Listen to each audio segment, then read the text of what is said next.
Bonjour à tous et bienvenue dans cette nouvelle vidéo. Je suis très heureux de vous retrouver pour vous présenter un nouveau véhicule. Mais avant ça, s'il vous plaît, on like, on partage, on s'abonne. Vous êtes de plus en plus nombreux et on vous en remercie. Vous l'avez vu, ici se trouve devant moi la nouvelle Civic version 2026. Alors, au programme, pas de gros changements, juste un facelift. Et moi, franchement, ce facelift, je l'aime beaucoup et je vais vous expliquer pourquoi. Mais avant ça, on va rappeler quand même quelques chiffres. La Civic, c'est à partir de 299 € par mois, 3 ans de garantie, 100 000 km.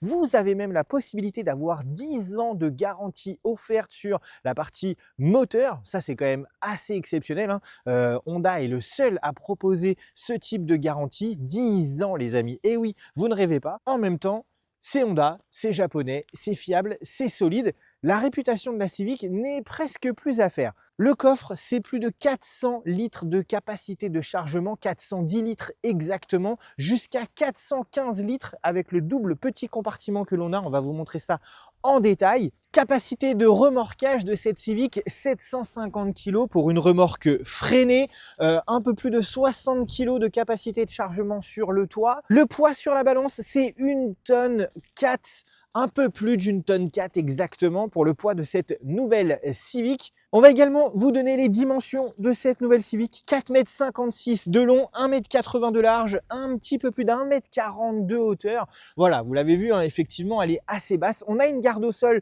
d'un tout petit peu plus de 12 cm. C'est pas beaucoup, hein. On peut le voir, elle est quand même relativement basse, cette Civic, même si, on va le voir juste après, sur la face avant, j'aurais aimé qu'elle soit un tout petit peu plus basse. Je vais pas vous mentir. Au niveau des performances, qu'est-ce que ça nous donne? On va repasser sur l'avant de la voiture, parce que c'est finalement ce qui nous intéresse et je vais ouvrir le capot. Certains nous le demandent, donc on vous les montre. Les moteurs, voilà, vous allez pouvoir admirer ce bloc hybride de cette Honda Civic. Il embarque toujours ce bloc hybride de 184 chevaux, 315 Nm de couple, avec une particularité, mais ça, on vous l'expliquera pendant le débriefing, puisque dans cette vidéo, vous allez pouvoir retrouver et le tour du véhicule et le débriefing complet, c'est-à-dire les plus de 800 km que nous, on a effectué avec la voiture. Et je vais vous donner mon ressenti sur le comportement, les consommations, parce que oui, Honda nous annonce 4,7 litres de consommation sur la version exécutive. On a 5 litres de consommation annoncée sur la version Sport et sur la version Advance, puisque finalement, il n'y a que 3 versions disponibles sur cette Civic. La version exécutive, un petit peu entrée de gamme, la version Sport, que nous, on vous présente aujourd'hui, et la version Advance, qui aura le toit panoramique, la sellerie full cuir, avec simili-cuir, on aura quelques petites particularités en plus, les phares adaptatifs, les projecteurs de direction, etc. Bref, il y a quand même pas mal de choses en plus sur la version Advance. Donc nous, je vous l'ai dit, on est sur la version Sport. C'est assez caractéristique, hein, par rapport à la version exécutive, avec ces petits rajouts ici que vous pouvez voir en bas du pare-choc. Et d'ailleurs, on va faire un tour du véhicule puisque c'est finalement cette face avant qui change sur le facelift. Puisque le plus gros du changement sur le facelift de cette Honda Civic, c'est bien entendu, et je vous le dis depuis le début de la vidéo, cette face avant. Et d'ailleurs, si on se recule un peu et qu'on regarde vraiment cette face avant, elle nous fait penser un petit peu à la Civic Type R. C'est un petit peu ce qu'Honda a souhaité faire, rendre hommage à cette Civic qui disparaît du catalogue. La Type R, c'est terminé, vous l'avez vu, Honda l'a annoncé, donc il y a eu une finale édition qui est sortie. Et sur la version 2026, eh ben, on retrouve un pare-choc différent de la phase 1, hein, tout simplement, et ça rappelle un petit peu, eh ben, celui de la Type R, parce qu'on regarde, on a une grosse bouche comme ça, avec en bas du pare-choc, c'est très ajouré, façon nid d'abeille, ici également, façon nid d'abeille, mais surtout, on a un look beaucoup plus agressif ici, avec des petites paupières qui ont été mises en partie basse du bloc optique, hein, juste au-dessus du phare ici, on n'a pas ça sur la phase 1, et puis du coup, ça nous donne quand même un look beaucoup plus agressif, notamment, et je vous le disais juste avant, avec ces petits rajouts qu'on a ici, cette petite lame en supplément ici qui vient se rajouter, et on a, vous l'avez vu également, ces petits évents ajourés ici, hein, que l'on peut voir de part et d'autre. Donc ça, c'est quand même très sympa également. Alors, sur la version Advance, eh ben, ces petites parties noires, vous les avez en noir brillant. Elles ne seront pas noires couleur plastique comme ça. Donc ça, c'est plutôt pas mal.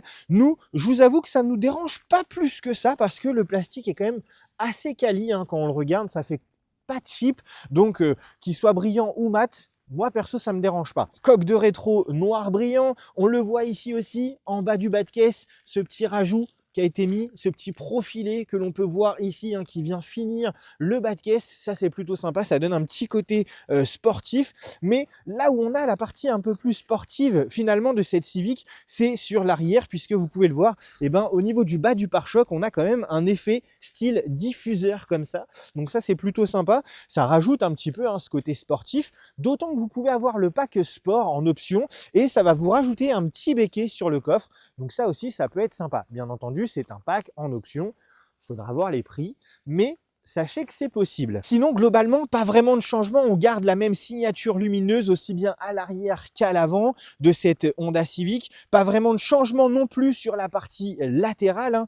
Il n'y a pas eu de travail supplémentaire qui a été fait. On conserve cette ligne. On a cette arête qui vient démarrer ici à l'avant de l'aile et qui vient comme ça terminer jusqu'à l'arrière du feu. Hop, comme on peut voir ici, c'est vraiment une très belle continuité de cette arête. On a la même chose en partie basse avec une petite arête également qui vient jusqu'en haut du bas de caisse, comme vous pouvez le voir. Les petits arches de roue dessinés directement dans les ailes, hein. Pas de rajout, pas de plastique, pas de supplément, pas de superflu. En revanche, on a ce petit appendice ici au niveau du pare-choc, voilà, qui a été mis. Et ça, je vous le dis, c'est uniquement lié à l'homologation. Et je vais vous expliquer pourquoi. Ça m'avait été dit par monsieur Ishii Kotaro de chez Honda. Hein, je vous le dis, c'est quand même quelqu'un assez haut dans la hiérarchie Honda et il m'avait donné cette information lors de la présentation de la Civic à Lyon au moment où elle a été sortie. Pourquoi? Parce qu'en fait Honda a souhaité optimiser au maximum au niveau des passages de roues et donc les roues en fait sont complètement affleurantes au niveau des ailes et pour que l'homologation soit possible, parce qu'on le voit en fait ici c'est complètement affleurant, mais là ça dépasse légèrement et donc comme ça dépasse légèrement, et ben il ne faut pas que les roues soient le rempart le plus large du véhicule et donc et ben on a rajouté ce petit appendice ici qu'on peut voir, hein, qui est vraiment très discret, ce qui fait qu'en fait quand on se met sur la partie latérale de la voiture, eh ben, ce ne sont pas les roues qui dépassent, mais bien ce petit appendice ici que l'on peut voir. Ça, c'est quand même fort et c'est quand même exceptionnel. Alors après, je ne vais pas vous mentir, on peut le retrouver sur d'autres véhicules, certains le diront en commentaire, mais en tout cas, sachez que voilà, chez Honda, ça a été vraiment optimisé de cette manière. Au même titre que les montants de pare-brise, puisque la Civic, en fait, bénéficie des montants de pare-brise les plus fins de sa catégorie, ce qui fait qu'elle nous offre tout simplement une visibilité extraordinaire lorsqu'on est à l'avant du véhicule. Et ça, bien entendu, on va vous le montrer. Vous allez voir un peu cette visibilité que l'on a et dont on bénéficie. Allez, on vous montre le coffre parce que je vous ai dit 410 litres de capacité de chargement. Voilà, donc il y a quand même un petit peu d'affaires dans le coffre. Hop, tac, voilà. Et donc, je vous parlais d'un petit rangement supplémentaire qui nous offre 5 litres de plus. Où est-ce qu'il est ce petit rangement supplémentaire? Eh bien, il est tout simplement caché. Hop, on va vous montrer, bien entendu, vous inquiétez pas. Tac. Voilà. On a ici un petit rangement. Hop. Qu'on peut lever, qui va jusqu'à l'arrière du coffre, hein, bien sûr. Hop. Mais je ne vais pas le lever entièrement parce que je n'ai pas enlevé toutes les affaires. Mais voilà, vous pouvez vous rendre compte qu'on a un petit peu de rangement supplémentaire et donc on passe de 410 à 415 litres de capacité de chargement. Chez Honda, pas de plage arrière, mais un petit rideau que l'on peut coulisser ici comme ça. Ça, c'est quand même très pratique parce que eh ben, on peut le glisser facilement et on peut même, si on souhaite, l'enlever tout simplement. On vient le ranger ici. Là, on vient glisser ça. C'est très facile. Ça se met dans le garage. Ça prend pas de place. Voilà, donc franchement, sur ça, c'est très modulable et moi, j'aime bien quand c'est facile. Alors, on a une petite plage arrière, mais c'est pas vraiment une plage arrière. On a un petit rideau souple ici qui a été mis et ça, c'est pareil. On peut l'enlever, on peut le déclipser assez facilement. Hop, tac. Et voilà, ça, c'est pareil. Ça s'enlève, ça se range, c'est très facile, ça prend pas de place. Voilà, si vous avez besoin de charger et que ça vous dérange, eh ben, vous l'enlevez tout simplement. On va vous montrer parce que certains nous le demandent aussi. Qu'est-ce qu'on a comme place lorsque la banquette est rabattue? Je vais donc rabattre la banquette, comme ça vous allez voir qu'est-ce que ça donne. Hop, tout simplement, la place dans cette Honda Civic lorsqu'on rabat les sièges, parce que je sais, hein, vous êtes de plus en plus nombreux sur la chaîne et donc forcément, il en faut pour encore plus de monde. Donc vous m'avez demandé de vous montrer de manière plus régulière la place qu'on a. Et ben voilà, on vous la montre. Hop.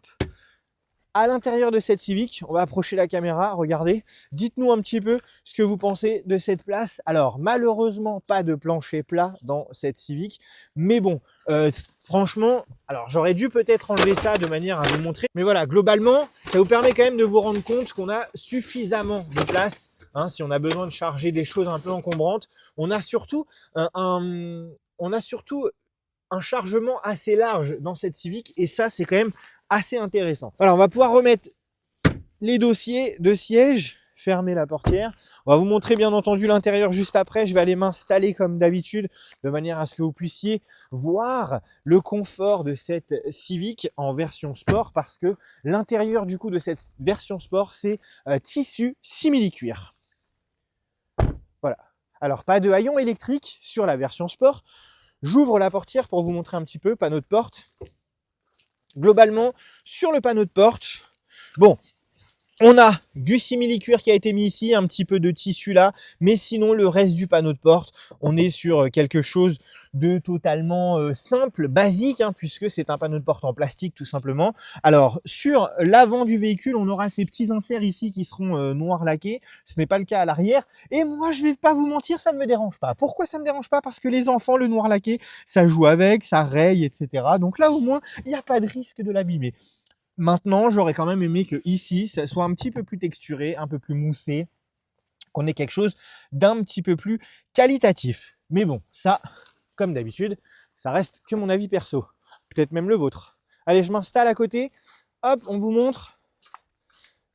Donc, comme d'habitude, le siège est réglé pour moi. Vous le savez, c'est toujours pareil. On ne change pas les habitudes.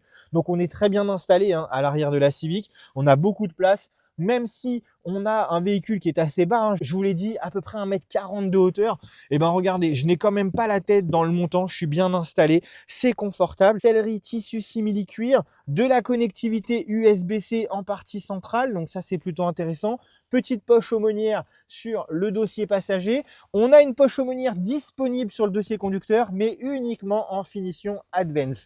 Alors, on a un accoudoir central avec double porte-gobelet pour être encore mieux installé à l'arrière de cette Civic. On va tout simplement regarder si on a de la place au milieu. Et oui, alors effectivement, on est sur un véhicule thermique, donc tunnel central, du coup obligé de mettre les jambes à droite et à gauche. Mais regardez, globalement, on a quand même de la place, on n'empiète pas ni à droite ni à gauche. Nous, on a fait un essai avec les enfants, le petit au milieu, les deux ados sur les côtés, il y a largement la place. Donc on est sur une berline quand même. On est sur une berline compacte, j'ai envie de dire, puisque normalement la Civic c'est un peu une berline compacte, hein, même si la Accord a disparu et c'était la Accord, la berline de chez Honda. Mais globalement, finalement, quand on voit les dimensions de la Civic aujourd'hui, on est sur les dimensions de ma Accord que j'ai, moi, de 2006.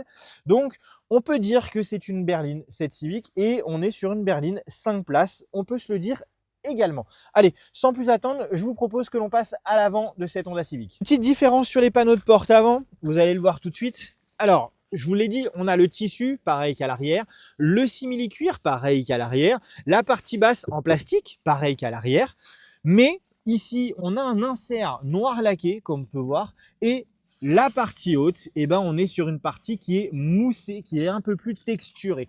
Voilà. Et ça, c'est dommage parce que j'aurais quand même aimé que ce soit sur l'intégralité des panneaux de porte. Ils ne l'ont mis que sur l'avant. Je vous le dis, le laqué, ça ne me dérange pas. Mais cette petite partie un peu plus moussée, un peu plus texturée, c'est quand même relativement plus sympa. Je vais laisser mon caméraman se rapprocher. Moi, je vais aller me mettre de l'autre côté. Je vous le précise tout de suite. On est sur la version sport, vous le savez, donc pas de pack électrique sur les sièges de cette Civic. Ce sera disponible sur la version Advance. Je vais donc m'installer à l'avant de cette Honda. Hop, c'est parti. Voilà, on s'installe.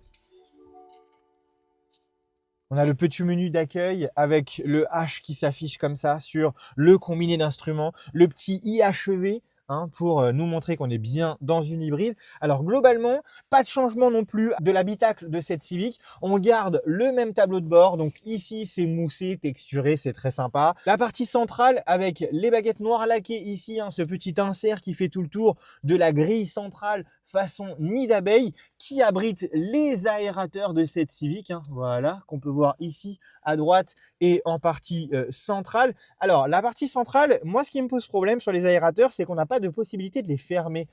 Si on veut avoir de la ventilation au niveau de la si on veut avoir de la ventilation en façade, mais qu'on veut l'avoir à droite ou à gauche et qu'on n'a pas forcément nécessité à l'avoir en façade, eh ben on est quand même obligé, puisqu'on n'a pas la possibilité de fermer les aérateurs, on peut le faire uniquement sur la partie droite et sur la partie gauche.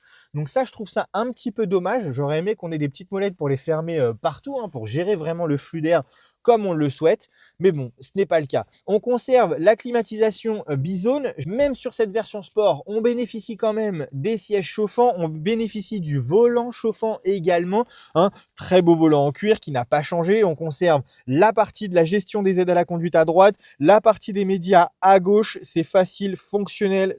On prend en main assez rapidement. De la connectivité, double USB-C, une petite prise accessoire, de la charge à induction pas ventilée, mais par contre déconnectable. Donc ça, c'est plutôt bien. Nous, on préfère quand c'est déconnectable. On aurait préféré que ce soit ventilé également. Ce n'est pas le cas.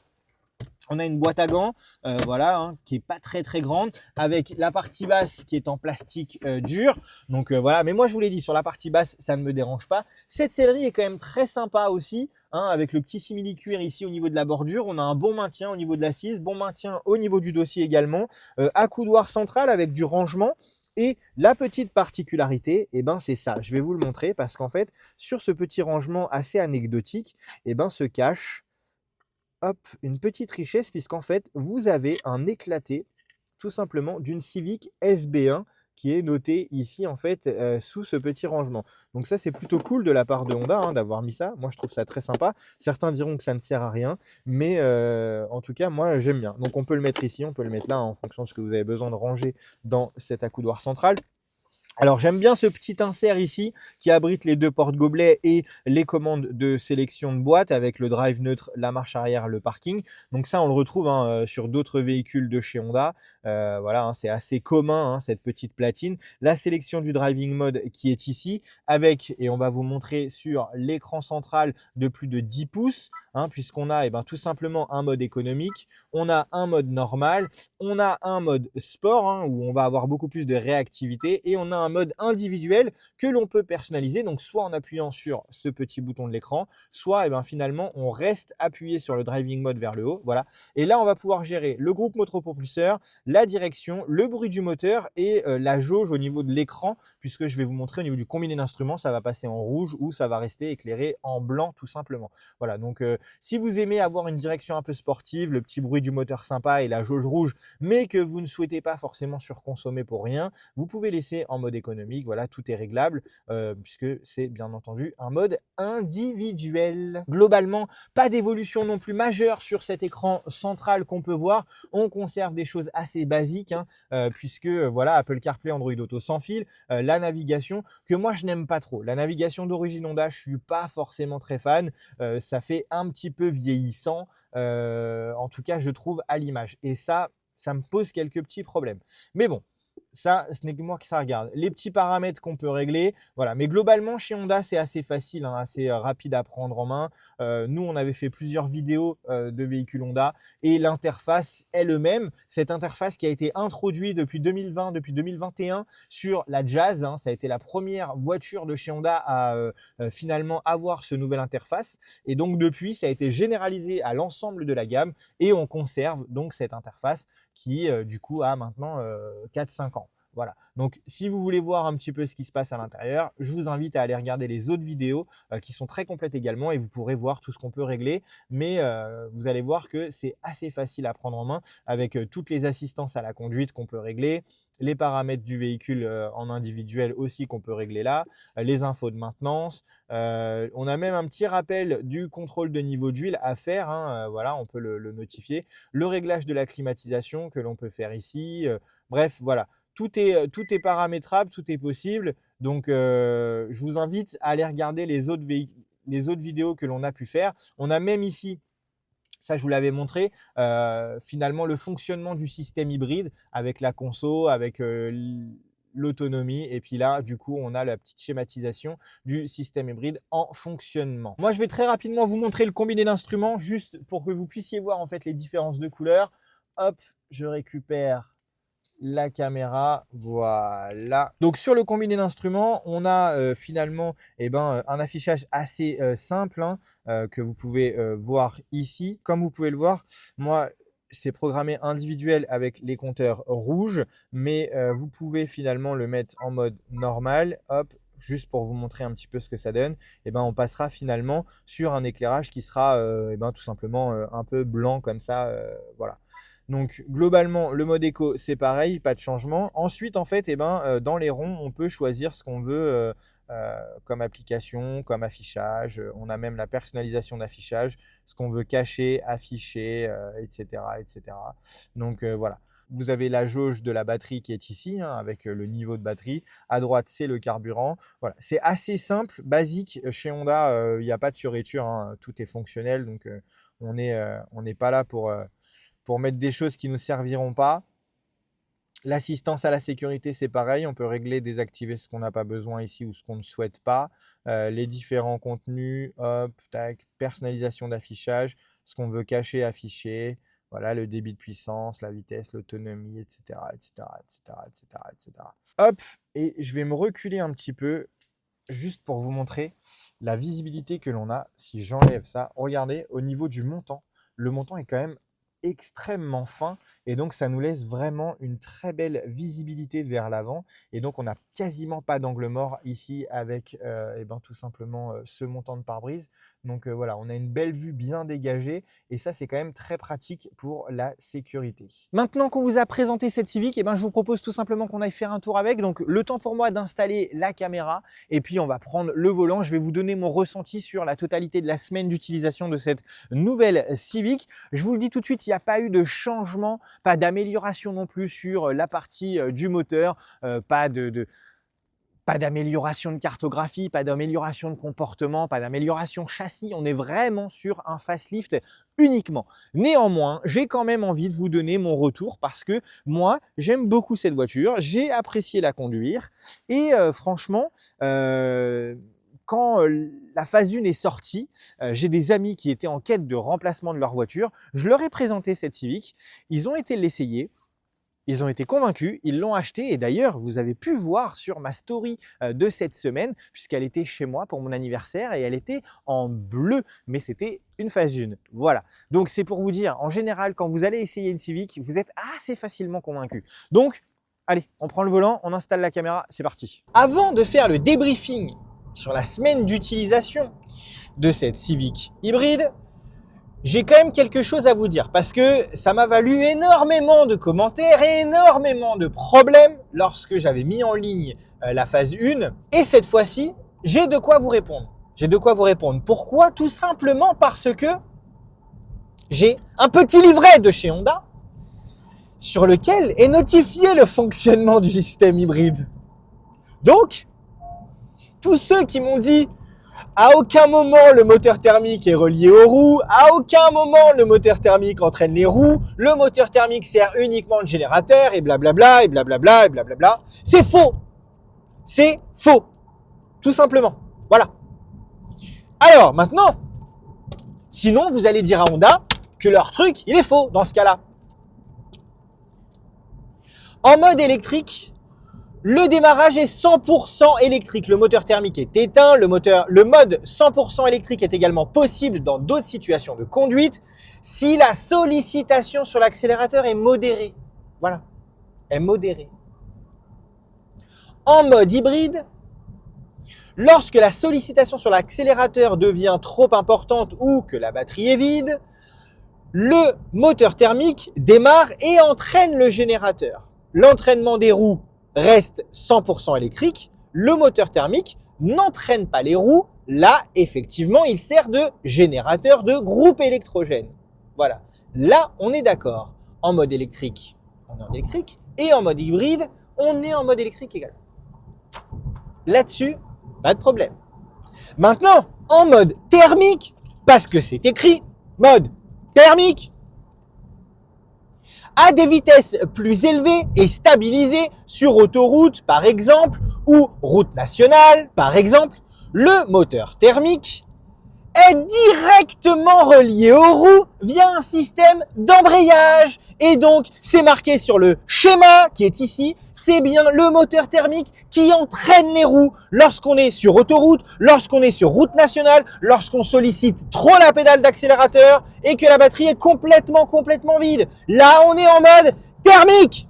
Donc maintenant, à tous ceux qui m'ont dit à aucun moment le moteur thermique il est relié aux roues, à aucun moment le moteur thermique il entraîne les roues, j'ai même été voir mon concessionnaire et blablabla et blablabla. Si, il y a bien un mode où le moteur thermique entraîne les roues. Et ça, je vous l'avais déjà dit. Et vous avez été nombreux à me dire non, c'est pas possible. Bah ça, c'est marqué quand même dans la documentation Honda. Hein, voilà, je n'invente rien. C'est marqué dans la documentation Honda. Voilà. Maintenant que ceci étant dit et que mon coup de gueule est passé, je vais vous laisser profiter du débriefing où je suis beaucoup plus détendu et beaucoup plus calme. Voilà. Merci à tous et profitez du reste de la vidéo quand même. On vous emmène donc faire un tour de cette petite Civic hybride 2026.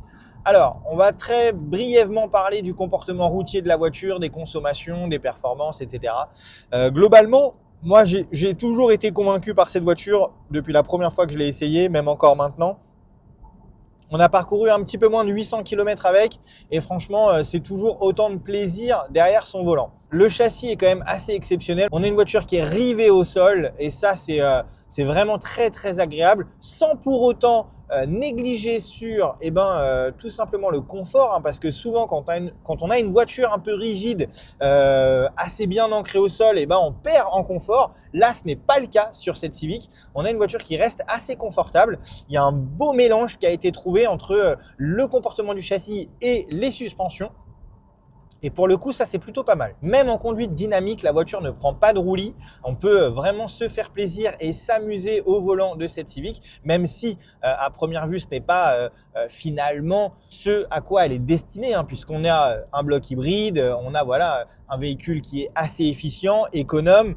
Donc c'est pas forcément un véhicule qui se prête au jeu au premier abord. Mais ça reste une Civic. Et une Civic, c'est toujours amusant. En plus, ça change de tous les SUV qu'on a pu essayer, qu'on a pu rouler cette année. Là, on est sur une berline compacte, hein, un peu comme vous voulez. Donc, on est assis assez bas. On a un centre de gravité qui est bas. Donc, forcément, c'est amusant. Mais par contre, effectivement, toutes les personnes qui ont des problèmes de dos ou ce genre de choses, bon, bah là, ça peut ne pas être agréable parce qu'on est vraiment assis assez bas dans cette Civic et je dois vous dire que quand on a l'habitude de rouler beaucoup de SUV, ça change assez drastiquement d'être assis aussi bas dans une voiture. Mais ce n'est pas pour me déplaire. Au niveau des performances du bloc hybride, alors on le sait, 184 chevaux, oui, ce n'est pas un foudre de guerre, néanmoins, on a quand même suffisamment de puissance pour se faire plaisir, on a suffisamment de puissance pour doubler, pour bref, ce que vous voulez. Pour un usage quotidien, 184 chevaux, c'est largement suffisant. C'est vraiment largement suffisant. En plus, le véhicule est assez efficient, 4,7 litres de consommation annoncée pour la version exécutive, 5 litres pour la version sport, 5 litres également pour la version Advance, cycle mixte WLTP. Nous, on va vous le dire, c'est les consommations qu'on a fait. On était autour des 5 litres de consommation sur les presque 800 km qu'on a parcouru avec la voiture et honnêtement, sur des trajets du quotidien, des trajets faciles dont on a l'habitude de faire, on était autour de 4 litres 3, 4 litres 4 de consommation. Donc, on était même en dessous de ce qu'annonce Honda sur la consommation.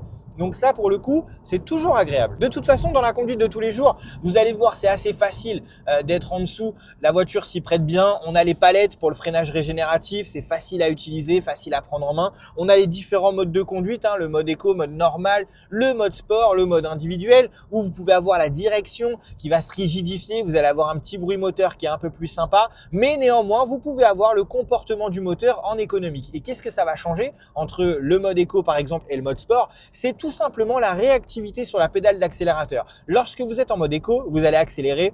La voiture est beaucoup plus souple, c'est beaucoup plus fluide et linéaire et ça va mettre un poil plus de temps à partir. Alors que quand vous êtes en mode sport, alors même si on n'a pas 300 chevaux, néanmoins, vous allez sentir dès que vous allez appuyer sur la pédale d'accélérateur, ce sera tout de suite beaucoup plus franc, beaucoup plus réactif. En fait, c'est là où vraiment va se situer la différence sur le comportement au niveau de la réactivité de la pédale.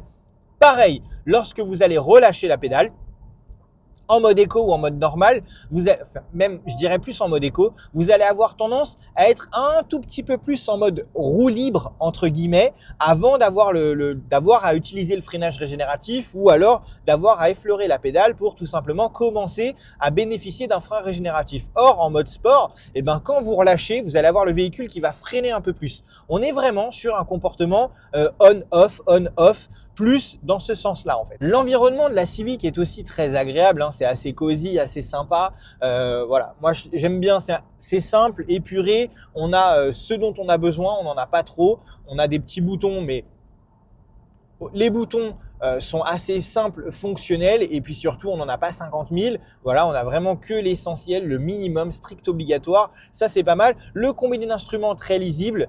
Moi j'ai toujours beaucoup aimé ce combiné d'instruments, hein, très simple et fonctionnel. L'écran central, pour moi, d'ici quelques temps, va manquer de modernité par rapport à la concurrence. Ça, je vais pas vous mentir là-dessus, hein, si je suis totalement honnête par rapport à ce que j'ai pu essayer cette année. On voit quand même que cette interface qui a été introduite maintenant depuis 4-5 ans commence à être un petit peu vieillissante et va manquer de modernisme sur les prochaines années si Honda ne fait pas quelque chose assez rapidement. Et j'ai un peu peur qu'il ne le fasse pas puisque on a pu voir des vidéos de présentation des modèles 2026 à venir comme le nouveau Pilote, le nouveau Passport, qui intègrent également la même interface puisque maintenant les plateformes sont toutes les mêmes. Hein, que ce soit la Civic, le HR-V, eh ben, c'est la même plateforme pour le marché européen que pour le marché américain. Et donc, si les nouvelles versions des Honda en fait sur le marché américain eh ben, intègrent toujours cette même plateforme, cette même interface, eh ben, j'ai un peu peur que pour les années à venir là sur l'évolution des modèles pour le marché européen, eh ben on n'ait toujours pas d'évolution sur cette interface. Ça, j'avoue, ça me fait un petit peu peur parce qu'à la concurrence, il faut le dire, c'est quand même beaucoup plus moderne, beaucoup plus fonctionnel. On a plus de choses. Et puis, une chose que moi, avec laquelle j'ai du mal, je sais pas trop comment tourner ça, mais c'est la caméra. La caméra sur la Civic, elle est bien, caméra de recul, mais elle manque un peu de qualité quand même. Elle manque un petit peu de finition. Les détails, c'est pas fou. Quand on voit ce qui se fait, les gars, mais globalement, c'est propre aux marques japonaises. Je trouve que les marques japonaises, de manière globale, vraiment, la caméra de recul, c'est quand même pas foufou quoi en termes de qualité. Et ça, c'est un peu dommage. Vraiment. On est sur des voitures à plus de 40 000 €.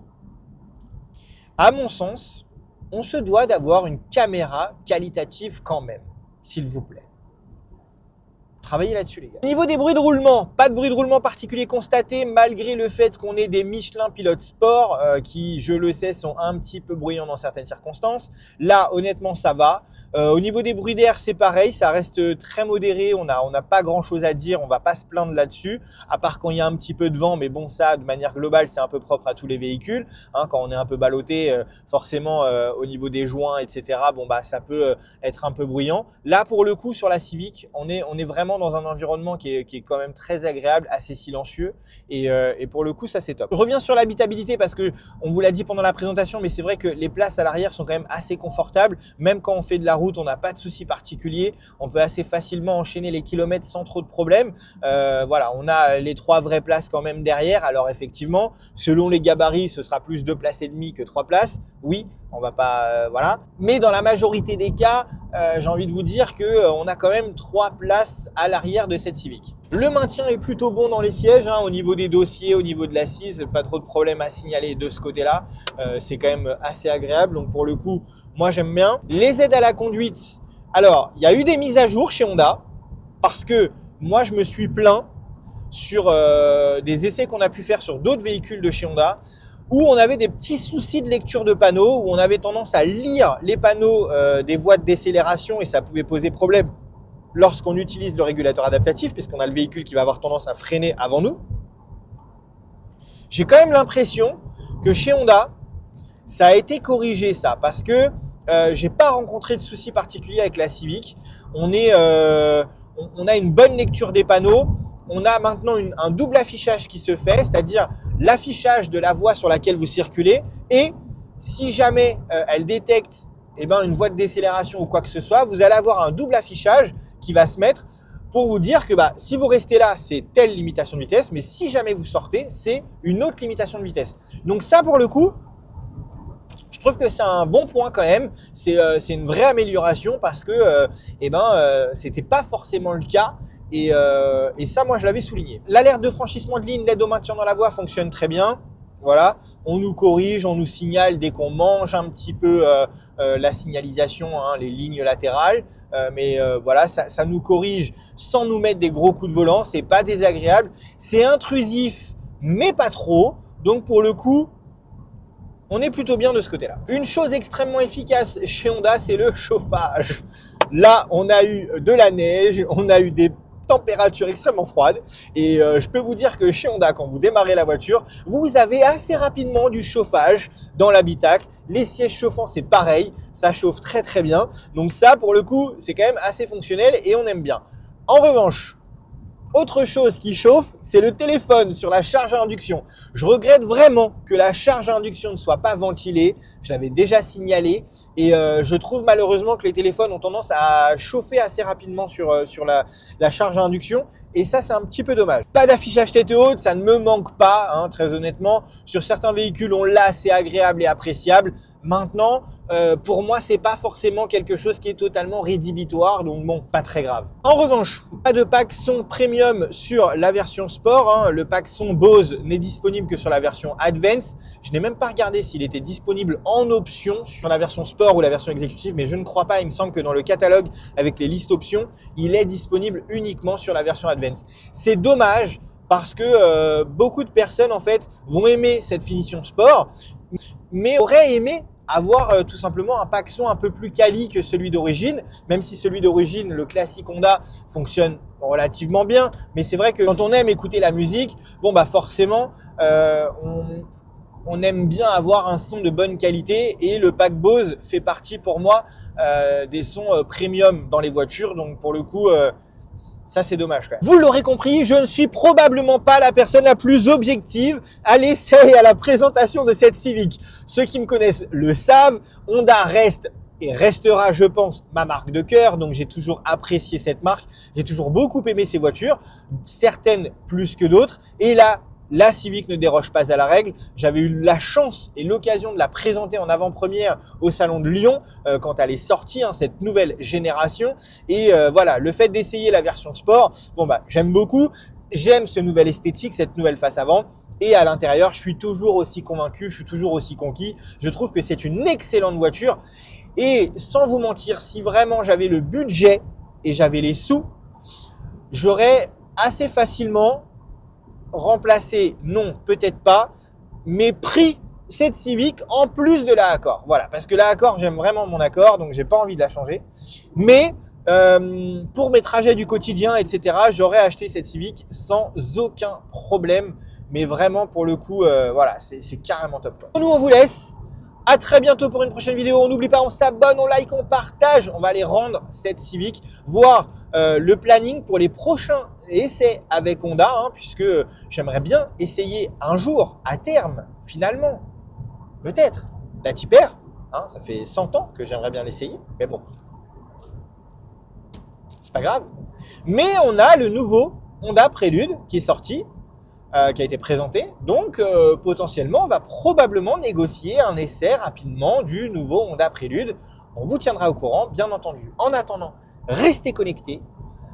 On n'oublie pas, suivez-nous aussi sur Instagram pour ceux qui souhaitent voir ce que l'on fait toute la semaine avec les véhicules que l'on essaie. Merci à tous. Ciao, ciao. Prenez soin de vous.